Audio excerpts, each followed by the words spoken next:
Does 1984 serve as a cautionary tale for contemporary society, or does its dystopian vision risk promoting a sense of fatalism about the future? Let's unpack that.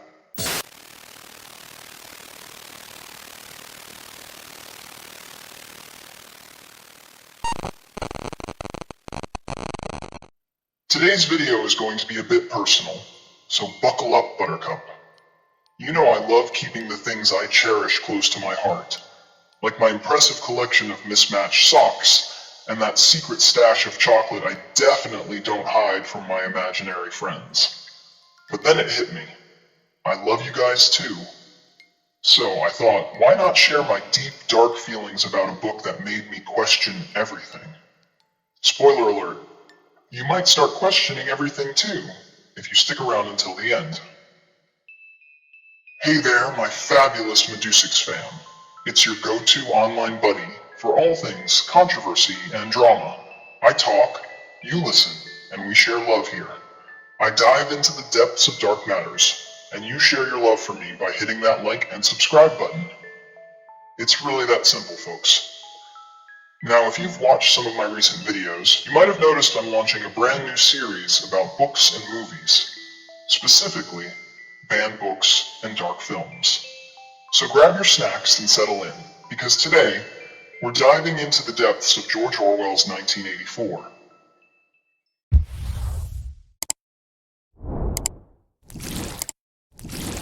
Does 1984 serve as a cautionary tale for contemporary society, or does its dystopian vision risk promoting a sense of fatalism about the future?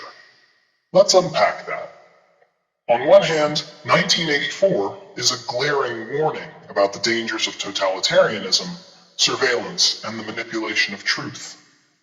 Orwell painted a picture of a society where the government controls every aspect of life, and that's no longer fiction. It's a chilling reality creeping up on us. Ever heard of social credit systems? China's surveillance state is the stuff of nightmares, with facial recognition technology tracking citizens like they're on a permanent episode of Big Brother.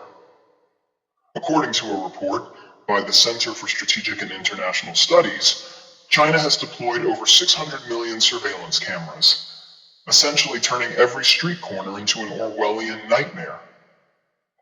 You'd think people would be rioting in the streets, but no, just scroll through TikTok and watch them dance instead. Priorities, right? But here's the kicker. Some argue that its grim depiction of a dystopian future can make people feel like resistance is futile. That kind of thinking is like slapping a do not disturb sign on your brain, dangerously disempowering and totally counterproductive.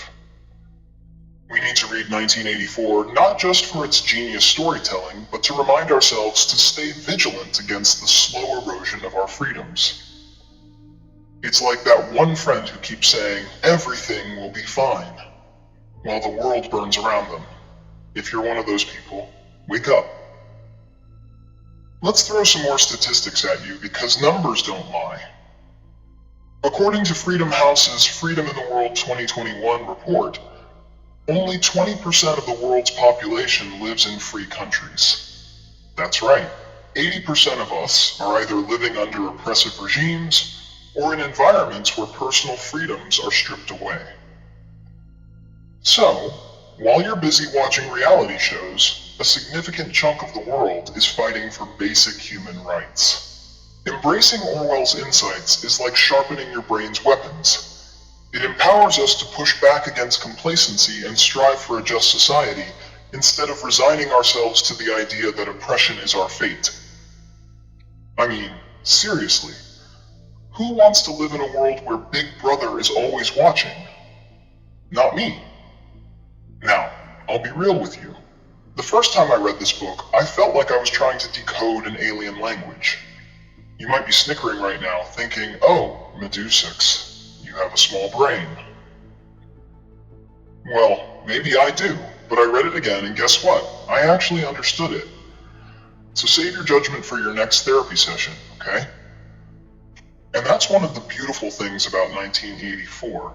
It challenges you to question your abilities and view the world through different lenses. If a book doesn't shake up your brain cells and make you rethink everything, toss it in the garbage right next to those TikTok hype books. Total garbage.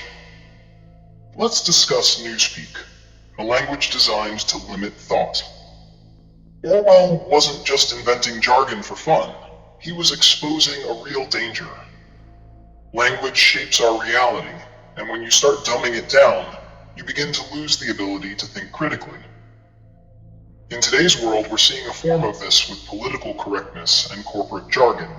Terms like collateral damage have been sanitized to the point where they strip away the human cost of war.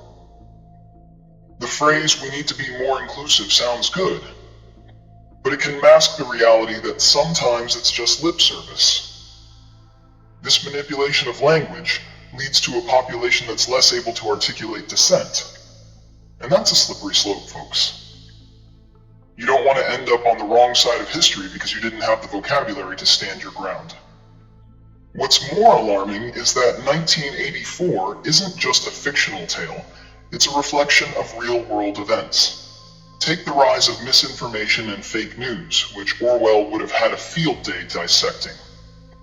According to a 2020 report from the Pew Research Center, about 64% of Americans say that fake news causes confusion about basic facts. When people can't agree on what's true, how do you expect them to mount any form of resistance? It's like trying to organize a protest in a room full of people who can't even agree on the color of the walls.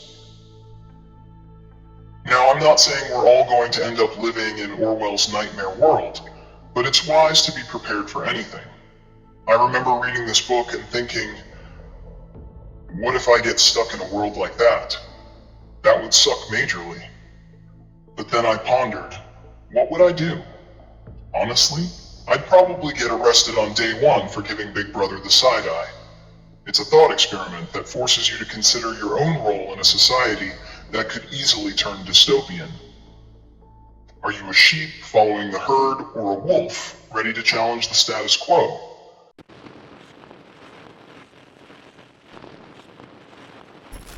So should you read this masterpiece? Hell yes. If you haven't read it yet, no worries. I'm not disappointed in you, yet. Just go read it ASAP, and then thank me later by smashing that subscribe button. Seriously, if you're still here, do yourself a favor and dive into this dark world. It's not just a book, it's a wake-up call, a slap in the face that says, get your act together, people. If you want a sneak peek into more books like this, subscribe right now. I promise you won't regret it. And just to keep things spicy, stay tuned for my next video where we'll explore another banned book that's sure to rattle your cage. Because who doesn't love a little chaos?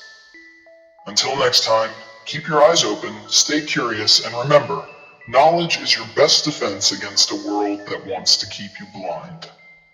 See ya.